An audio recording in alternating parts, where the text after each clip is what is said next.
What's up guys? Ito lang po si Kuya Sir at mag-react lang tayo sa paggaya ni Rosmar Tan sa negosyo ni Diwata, which is yung Diwata Pares Overload. Okay, nagpares na rin to si Rosmar Tan. Okay, let's go! Kaya nga guys, kamakailan nagwa-viral itong paggaya ni Rosmar sa negosyo na pares ni Diwata na nagba-viral talaga na dinudumog at pinipilahan, no? So, ito ay sa Laguna naman. Ang kakaiba dito kay Rosmar ay meron siyang uh, access. Meron kayong access doon sa kanyang swimming pool, video okay, o karaoke rather. Okay, may mga iba pang activities na meron doon. Kumbaga, mas inangatan niya pa yung kay Diwata, which is sa Pasay naman yung kay Diwata, diba? So, ang nagiging issue dito sa mga tao, bakit ginaya mo pa? Mayaman ka na. Okay? Pero ang sagot dito ni Rosmar ay na-inspired siya. Na hindi para hilain pababa. Nainggit siya in a good way. Okay? Which is, yan dapat ang tinataglay natin, no? Yung maiinggit ka sa isang tao dahil successful siya, gusto mong gayahin yung kanyang formula para ikaw din ay maging successful. Which is, sabi ng iba, successful naman na si Rosmar. Hindi niya kailangan ng extra pera. Kumbaga, ito na yung field niya, mas angat na siya doon. Okay? So guys, for me, hindi po yun masama. Kasi karamihan naman ng mga negosyo, kahit saan po kayo magpunta, ay naggagayahan lang din po yan. Okay? Yung formula nito, ginagaya nito, itong negosyong ito, lagahin din sa ibang lugar. Mga halo-halo, mga ice cream, at kung ano-ano pa, pagkain. Nakikita nyo naman siguro yan sa social media na binavlog ng mga food vloggers na may nakita dito sa ganitong lugar, may nakita sa ganong lugar, ginagaya yung style, yung paggawa, yung rekado, okay? So, hindi po yun masama. Ang naging masama lang dito sa tingin ng mga tao kasi mayaman na si Rosmar, ba't pa niya kailangan magnegosyo ng extra? Guys, kapag negosyante ka, hindi ka titigil sa pagnegosyo. Okay? As long as kikita ka ng doble, triple sa kinikita mo ngayon, gagawin mo yan.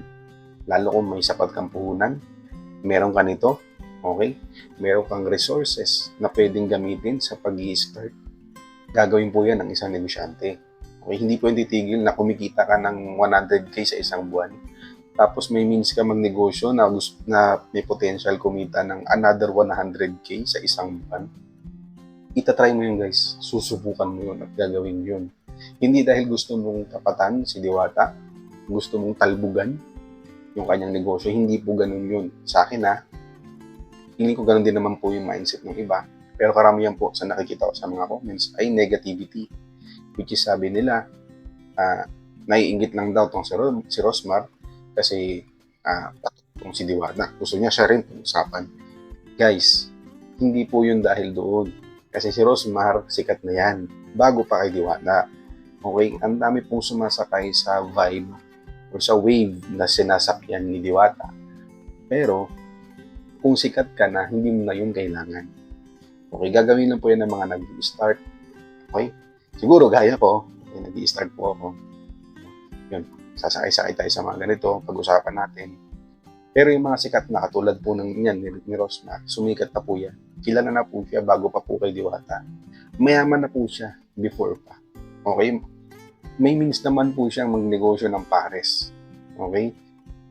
At saka, guys, napakalayo naman ng Pasay sa Laguna, no? Para sabihin niyang kompetensya. Sino ba namang taga Manila ka, Metro Manila ka, para masabing kompetensya yung tao, nasa Laguna yung isa, nasa Pasay yung isa. Guys, hindi yung kompetensya. Ang tawag po sinasabi niya is positive na pagkainggit. Okay? Meron kasing inggit na na nainggit ka, gusto mo, sinisiraan mo, binababa mo, sinasabi mo, pangit yung ganito, hindi maganda yung ganito, hindi masarap, hindi ganito. Yun po ang negative na inggit. Okay? Meron po kasing inggit na nai-inspire ka. Okay, nai-inspire ka sa sinasabi niya, sa ginagawa niya, sa style niya. sa kung anong nangyayari sa kanya, na-inspire ka. Kumbaga, ikaw gusto ko mangyari din sa akin yan. Gusto ko ring sumikat, gusto ko ring makilala, gusto ko ring patikim ng pares na luto ko o nagawa ko sa iba rin. Okay? Particularly sa mga taga Laguna. Okay? So, yun yung nakikita ko mindset ni Rosmar. Okay? Sabihin natin, mayaman siya. Yan naman, di ba? Guys, merong mga mayayaman. Mga mayayaman, iba't ibang hawak na negosyo. Hindi lang yan isang negosyo. Okay? Kung kay Rosmar, meron na siyang beauty products, mas marami pa po yan, hindi po natin alam. Okay? So, yung pag-negosyo na yan, hindi po yan matatapos hanggat negosyante ka, hanggat alam mong may possible na income na papasok sa'yo. Papasukin mo yan. Okay? Hindi po yan maputol ka lang sa isang part, sa isang linya. Kunyari, meron kang linya ng beauty products. May linya ka ng clothing. Okay? Nakita mo po, potential na kumita dito yung food. Okay? Mga pagkain, yan, katulad yan, pares. Sa lugar nyo, walang ganun. Tatayuan mo ngayon para mas ikaw yung puntahan kasi ikaw pa lang yung mayroong ganun sa inyo. Yun po ang pagnenegosyo. Kaya guys, yung mga nakakapanood nakakita ng mga ganung post, wag nyo na lang guys, wag nyo nang sundan, wag nyo nang gayahin yung mga comment nila. Bukod na, ikaw na nanonood ngayon, ma-inspired ka. Okay, ma-inspired ka sa ginagawa ni Diwata. Okay, gayahin mo na lang. Okay? Gayahin mo yung ginagawa niya na formula. Ano bang meron kay Diwata? Which is, binlag ko na yan, karaan. Ano bang meron kay Diwata na dapat mong taglayin? Na para ikaw din maging successful at makilala. Okay?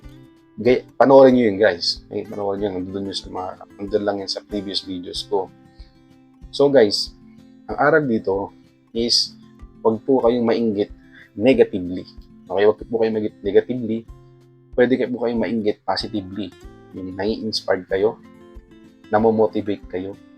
Yan ang maganda.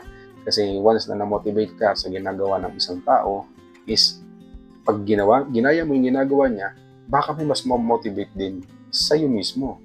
Kasi ginawa mo yung formula niya na maganda, umepekto sa'yo, okay? May makakita ng video mo o ng ginagawa mo na, uy, okay yung ginawa ni ganito, ni ganyan, gayahin ko nga. So, pwedeng maka-attract ka rin ng inspiration sa iba na sila din, gayahin din nila yung ginagawa mo. So, marami na kayo. Okay? Kahit dumating sa point na medyo mas mataas yung kita niya kaysa sa'yo, siya yung gumaya, tapos ikaw mas mababa kita mo, okay lang yun guys, as long as na-inspired siya sa'yo. Okay? Yun yung magandang, may na-inspired ka sa magandang paraan. Okay? Kung may natutunan ka guys, may natutunan kayo guys, maraming salamat sa panonood. At kung hindi ka pa nakapalo or nakasubscribe, pakibisita na lang yan.